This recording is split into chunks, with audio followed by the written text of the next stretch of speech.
The time has come to reflect on 2024. I have had quite a year, and I've had a few different ways of measuring my year. So I have quite a few different things to look back on. Some are easier to describe than others. So while in my personal time, I may do it in many, many different ways, looking back on memories, looking back on relationships, and talking to many people about it. For the sake of this video, I'm going to focus on a few different things that I did this year and a few different memories that are all easily categorized. So I'm going to start with books. I read, how many books did I read this year? 6 books this year. There's a car going past, and that is fine. I read 6 books this year. I also started a book club with some high school friends, and that was successful. We're still going strong, even though it sometimes takes more effort to keep it going. But let's get into the 6 books. First one was Make Your Own Rules by Andrew Huang. This is a book that covers a lot of things. To simplify and summarize it, it is about making art in the digital age, and it is also a biography, somewhat, of the author, and stories from his life, stories from his career. Some things I wrote about it. It's just very beautifully written. A lot of life lessons disguised as career advice. And I ended up rereading this book. This is the only book that I read twice this year. Absolutely amazing. Of course, as an aspiring content creator, this resonated with me a lot more than it might resonate with the average person, but was a lesson in authenticity and an absolute inspiration. Second book, Blood Meridian. This was the first book that I read with the book club from my high school friend group. A few of us got a group chat together and started doing video calls. It's a great way to stay in touch, and also to push each other to read. This one was our start. It was our most successful one. We had the most people in it reading it together. It was really beautifully written, had a very unique writing style, not a lot of grammar, so you kind of had to adjust to the writing style of it. But there were some really beautiful descriptions of nature, just descriptions in general. It had this dichotomy where it would go back from nature to violence.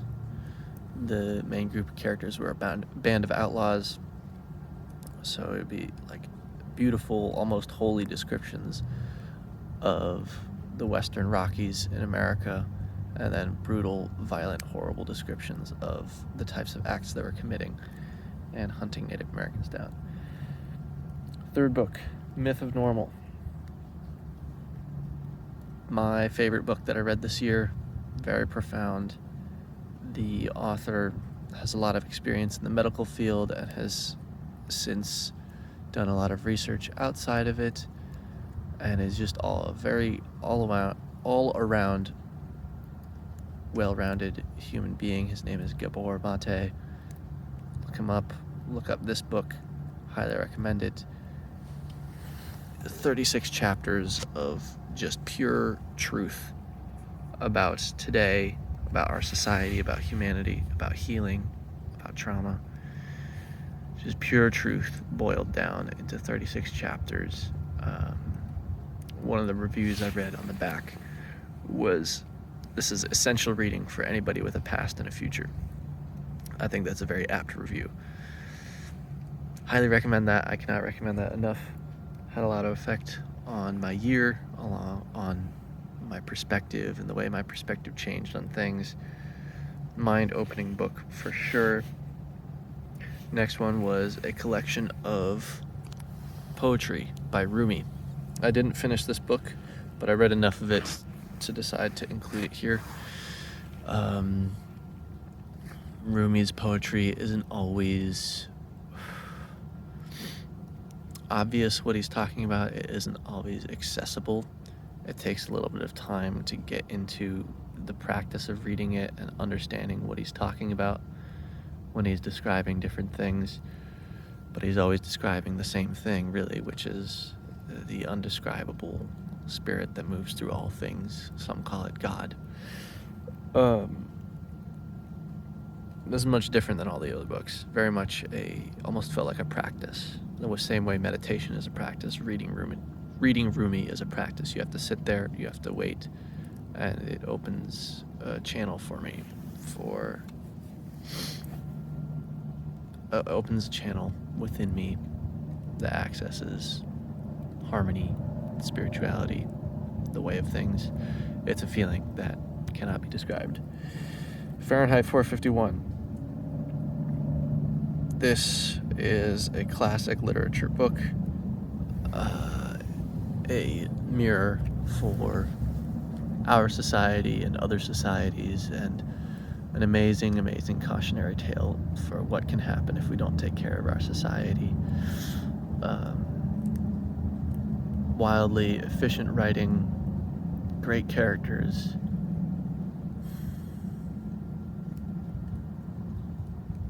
Demonstrates a lot of points.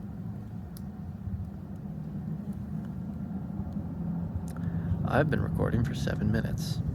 What am I doing, dude? This was supposed to be one of the shorter segments. I'm gonna speed up now.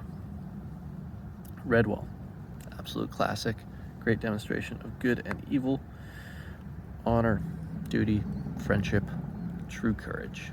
True courage. I talked a little bit about the book club experience. Another car is going to pass by in a second, and I'm going to be judged by them. They're going to wonder, what the hell is this guy doing at the side of the road talking to a camera? They probably think I'm crazy. It's like 12 a.m. right now. That's okay.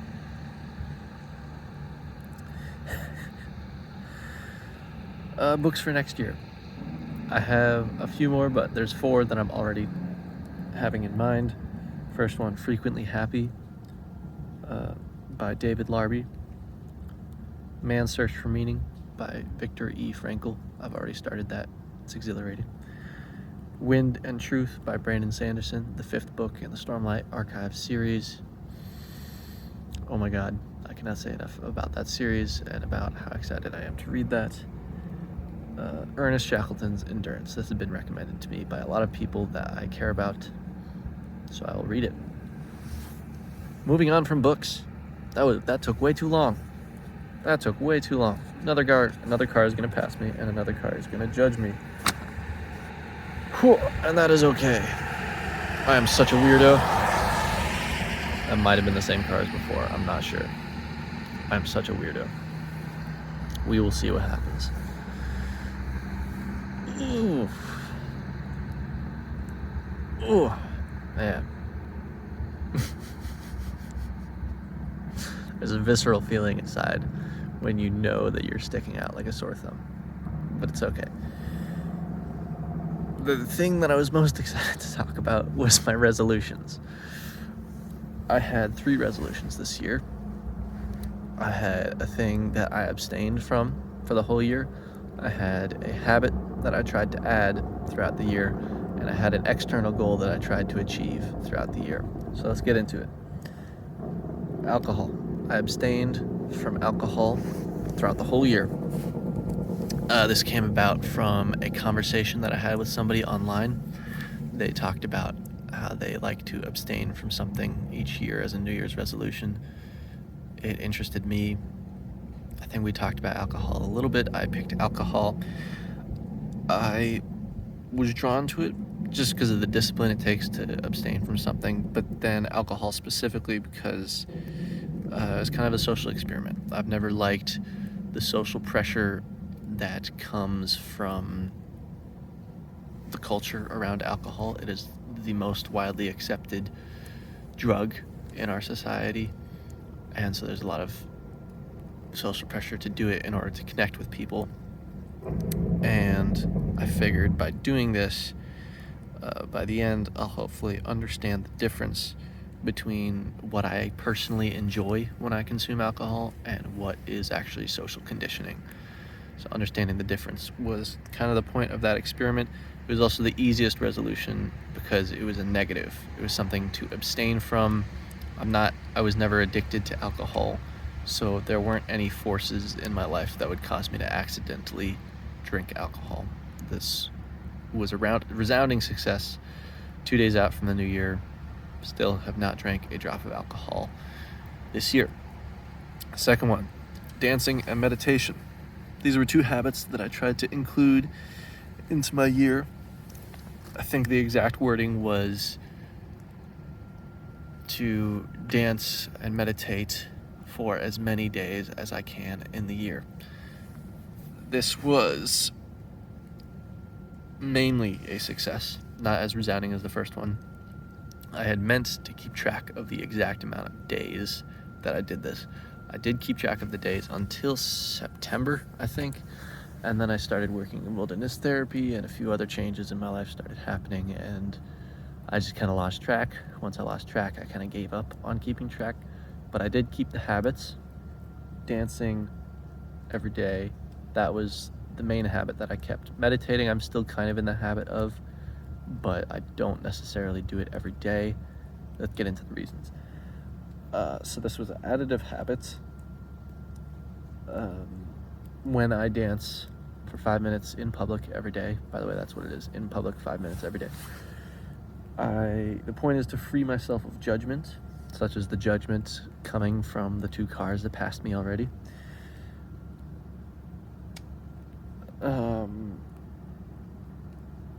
Yeah, I think so many of us think of other people judging us as this threat. When we think of it, when we experience it, it feels like this real, visceral threat inside of our bodies. We are detecting it as an actual threat. Our bodies are detecting it as an actual threat. I think that has a really harmful effect on our lives. Personally, it's had a really harmful effect on my life, and it has been one of the biggest components in the development of my depression when I was younger. So that's been really healing and possibly my favorite practice that I've ever implemented into my life. I'm going to continue doing it into the future indefinitely. I actually think I'm going to try to do it for the rest of my life. I'm really happy with how it's gone. Not only does it free myself from the judgment of others, it helps me be authentic and express myself in the face of that judgment. Meditation. Meditation is the definition of a practice in my mind. The more I do it, the more I get out of it. It is a practice you sit in. You have to be patient in it, and if you're patient enough, it can open a channel between you and God, or you and the spirit that moves through all things, however you want to call it, you and reality. Before that happens, though, just setting aside time to meditate, just setting aside time, even that act is powerful. It represents dedication to yourself. So that's part of the practice as well. Before you get into any of the spiritual stuff, it's that self-dedication can be really powerful.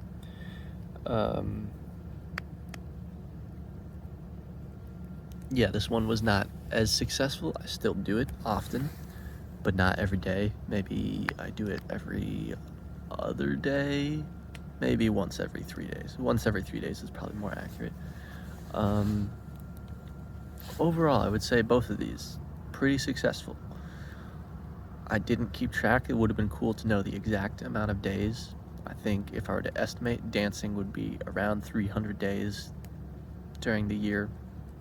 Meditating might have been down to like 200 days out of the year, 250, something like that. These were massively beneficial in my life. And last part, I guess it's important to note, I did not word this resolution as do this every day. I didn't want to put that perfect standard on myself. My goal was to do this as many times as I could during the year. And I think the difference between the way I defined it was actually really important in helping me continually pursue it. Even after I missed a day or fell off, I would continually pursue it and get as many days as I could. Overall, resounding success. Maybe not as successful as the alcohol resolution, but wildly more beneficial. The abstaining from alcohol was really a social experiment and a practice in discipline. These two habits benefited my life in so many more ways. On to the resolution that fell flat on its head. It was an external goal, which was to become a full-time content creator by the end of 2024. I got inspired to set this goal because I was listening to a podcast that was talking about ambition and goals, and a sentiment that was expressed was your goals should scare you. Your goals should make you question if they are possible or not. I still agree with this sentiment. I still am inspired by this sentiment. I think I just didn't apply it in the most practical way.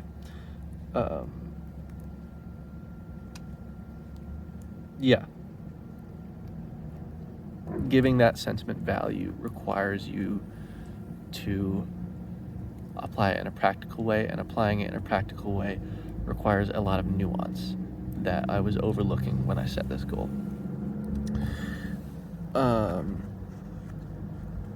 I failed at this goal, but more importantly, I think, I failed, and I also I gave up on this halfway through the year. It was pretty evident that this wasn't going to happen. But more importantly, it drew my focus away from my values of why I was working on this channel. I think it's very important to be detached from the external results of your work, to truly immerse yourself in your work, to truly get the best work out. I think you should detach yourself from the results of your work. But at the same time, I do like the idea of external goals. As much as detachment is important, and I do believe you get true enjoyment of life by detaching yourself from results, I also am so intrigued by the challenge of shaping the world around you. The idea of predicting a future, predicting the actions you need to make in order to make that future possible, and then actually seeing it through, achieving it, and watching it happen.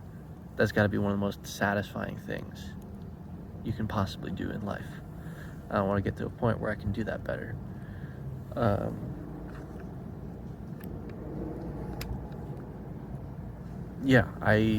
While this goal may have failed, I know I'm very ambitious. It's because I am aware that I am capable of spectacular feats. I really am. It's just that unlocking your potential, unlocking my potential, is always a convoluted, ever-changing process. And in order to understand that process, I need to approach it with a lot more humility. Yeah, that's what I wrote down. If I ever want to understand how to unlock my potential, I need to approach that process with a lot more humility. All right. We are on to the happiest moments of 2024. Memories. We're on to memories, baby. I had a lot of happy moments. I'm going to highlight 3 of them because they just stick out in my mind. They're so memorable that I can replay it in my mind forever. I can replay it whenever I want to. And then I'm going to do some moments of suffering after this. And then I'm going to do the theme of the year after that. But first, happiest moments. Man, when I moved out to Utah and did that road trip starting on January 7th. It was 4 days long. I was driving through 3 snowstorms. I holed up in a motel in Iowa during the second one. I spent the night and got a lot of rest. I smoked some marijuana, and man, it was just a feeling of true freedom. I was taking my time. I'd rolled into the motel at 4 p.m. and I was really using that evening, that night, to rest and recuperate from my travels ahead. I got high, I was relaxing, I had taken all my clothes off, and I was just dancing naked in front of the mirror. I had my speaker, I was holding my Bluetooth speaker, I was playing some good music, and man, I just felt so free in that moment. For a lot of reasons, and I could go into those reasons, but that would just make this video really long.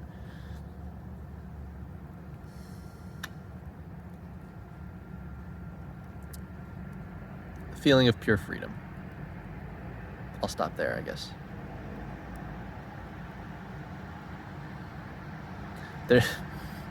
I'll stop there. It's just so hard, man. I'm the one who possesses this memory. I wish I could give you this memory. I can't. I can't. I have to stop there. The second one out of 3 was a hike that I did in Durango, a town that I have a lot of love for. I visited some family, saw my little cousin graduate. I was just doing really well at that time. I was doing really well that weekend. And the morning that I left to go back to Salt Lake City, I got a sunrise hike in one of my favorite places in the world. And man, I was just so grateful and so tapped into my spiritual energy during that hike. And the top was this cliff that overlooked this valley, and there was these sparrows at the top, and I just sat there taking it all in, so grateful for everything that I could see. And I was watching these sparrows fly and just taking them in, and by observing them, I started to realize that they weren't flying around to get food. They weren't flying around to hide from a predator. They were just playing. They were chasing each other, and they were doing figure eights over and over again. They were doing figure eights, and I saw this playful energy in them and in the nature all around me, and it gave me this feeling of that just all of life is a celebration. All of life, it's just a play. It's all just a play, and that gave me so much joy. And I'm in that moment right now. I can play it back and just be in that moment whenever I want to be, and it's so beautiful. The third moment. I started working in wilderness therapy this year. It started in August. I had my orientation, which was awesome. I met some people, met some of the community, and then I had my first shift, which went by so smoothly. It was with a group of girls that were in a really great spot. They were all working on themselves. They were all honest and communicative with each other and with staff. And my staff team was amazing. They were training me. It was my first shift. But it was such a smooth and natural experience. And I was realizing, oh my God, like this is where I belong. This is the type of work I want to do. These are the types of people I want to surround myself with, and I'm good at it as well. And the final night that I was out there, I had this dream where I was revisiting a summer camp that I had gone to as a child. It was a summer camp where I felt free to be my authentic self. I don't remember too many other details about the dream, but the feeling I had was the same feeling I had about wilderness therapy. It was just this feeling of like, this is right. I'm supposed to be here.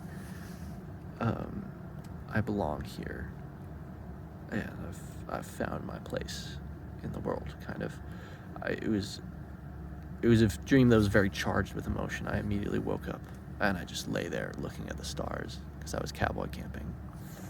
I didn't have anything over my head. I was just looking at the stars.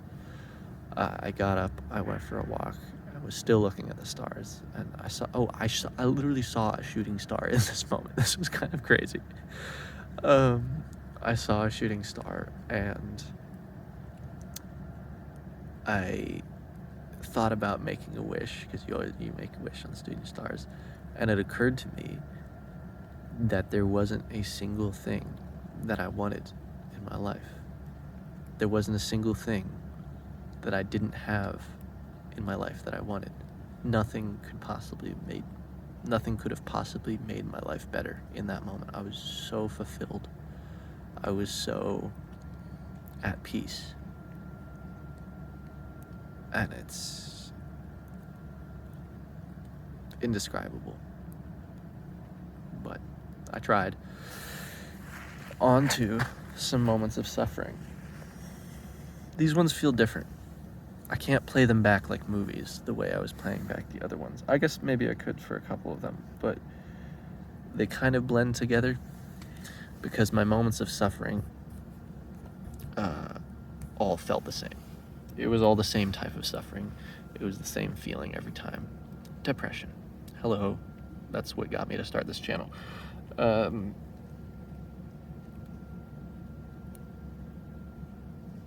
I mean, there were countless times where I questioned everything and felt hopeless.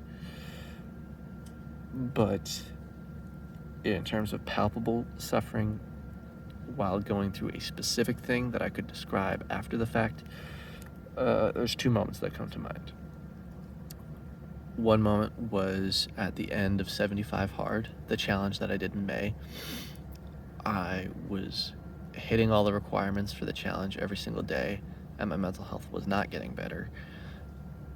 And I was just going on doggedly, just pursuing these goals every single day because I didn't know how to prioritize my mental health. I didn't even know what that looked like. And my idea is if I prioritize these things, my mental health will get better. It wasn't working. But I knew that I'd committed to this thing and I needed to see it through. So my mental health was continuing to deteriorate and I was continuing to stay up really, really late to get these things done, like 3 a.m. late. I guess some people stay up later than that, but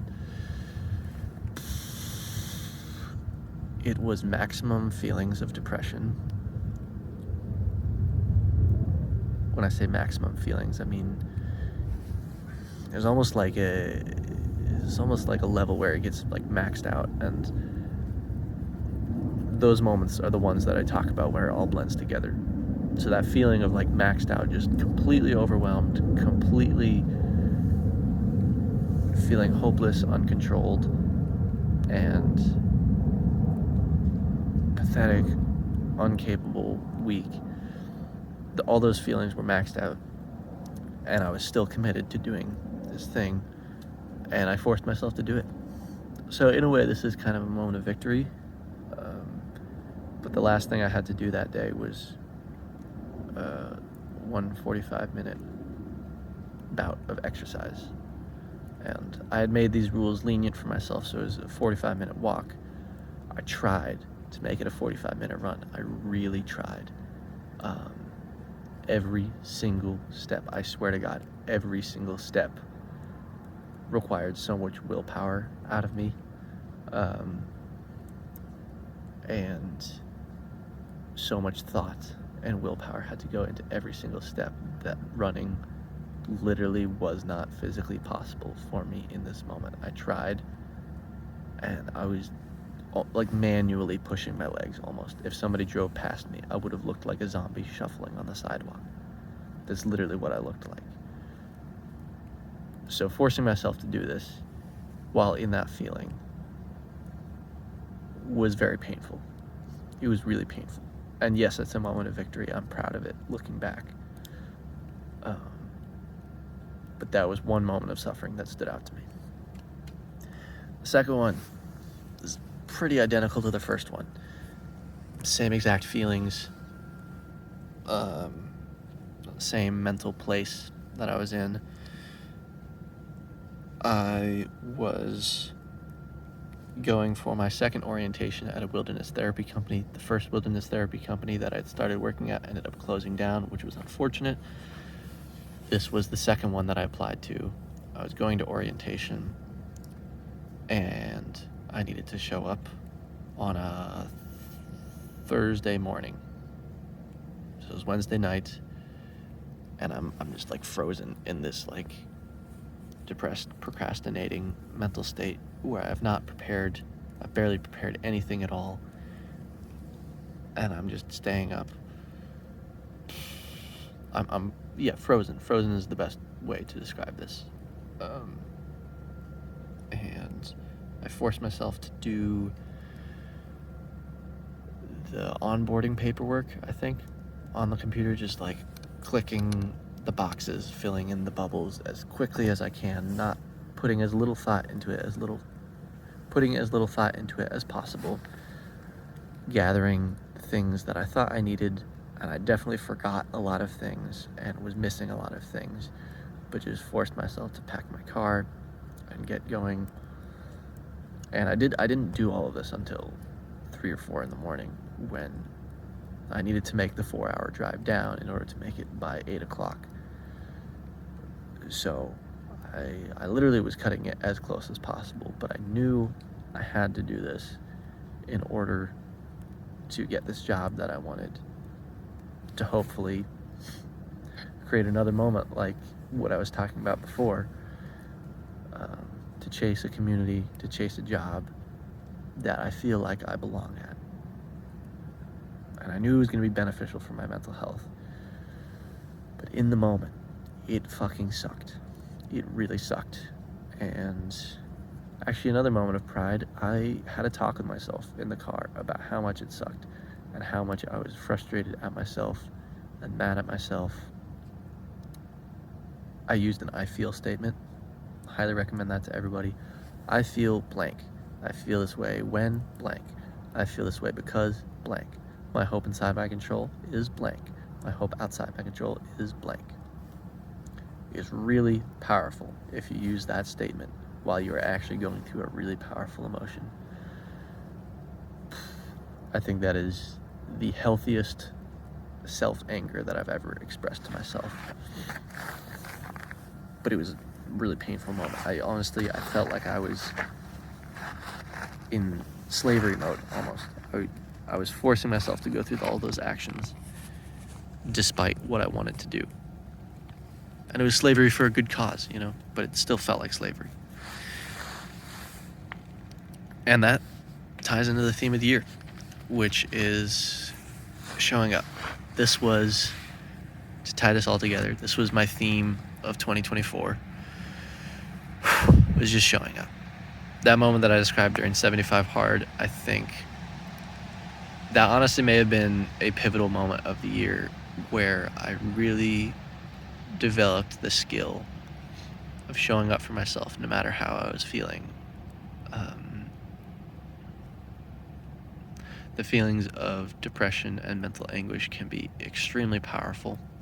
I've only felt them in myself. I don't know what they feel like for you. But for me, they've always been this. I'm going to get emotional. They've always been this completely unconquerable obstacle where I can make progress and I may fall behind. I can make progress and fall behind. And it depends on how I'm feeling. How much progress I'm making depends on what emotions I'm feeling. But there was always this understanding or this fear that if it ever comes down to the wire, if I ever get those feelings maxed out and I'm just overwhelmed, the depression wins every single time. That was, I think, what defined a lot of my past experiences, is the more overwhelming these feelings, the more I have to give up, and I can't do what I set out to do. And during that moment, during 75 Hard, I kind of proved to myself, no, I can. Even if it's the stupidest, most mundane thing, like going for a 45-minute zombie walk, I can control my body. I can do that. I can force myself to complete actions no matter what my body is feeling, no matter what emotions my body is feeling. I can force myself to do that. And that skill was absolutely imperative in order to show up for my wilderness therapy job. My first orientation, I stayed up all night and showed up unprepared. First shift, stayed up almost all night and was unprepared. Second shift, I got a tiny amount of sleep and was unprepared. My orientation at the new company, I described that one already. That was like the final straw, and I started getting better after that. Every single one of those moments that I just described maxed out feelings of being overwhelmed, maxed out feelings of anxiety, of fear, of zero faith in myself, self-doubt. Just all the negative feelings, all of them were there, and I forced myself to show up anyways. Yeah. And if I hadn't done that, I wouldn't have kept this job that I'm currently working at Wilderness Therapy. Another car, another judgment. It's the same car actually, but it doesn't matter. To conclude, if I hadn't showed up in every single one of those moments, I wouldn't be where I am right now. I wouldn't have all the blessings in my life that I do now.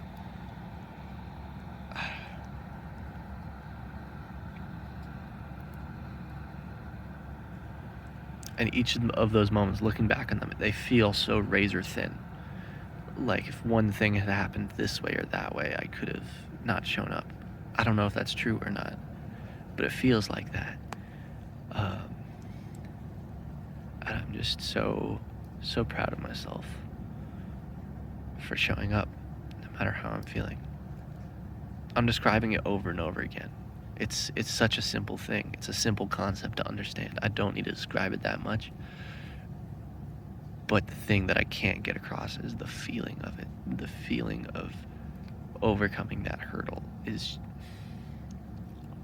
really profound. And that's my biggest takeaway from the year. That was the defining theme of the year for me, was just showing up. So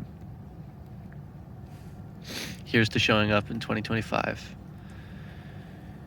Here's to making 2025 the best year of my life. Never mentioned it in this recap, but 2024 I would say is one of the best year of my life in recent memory. I don't really count childhood years because it was just a different experience. Best year of my life. Here's to making 2025 even better. I haven't defined my resolutions yet, but I know for abstinence, I want to abstain from porn, and I think I want to make an external goal relating to money, maybe a habit goal for journaling. I'll keep you updated. I love you guys. Bye.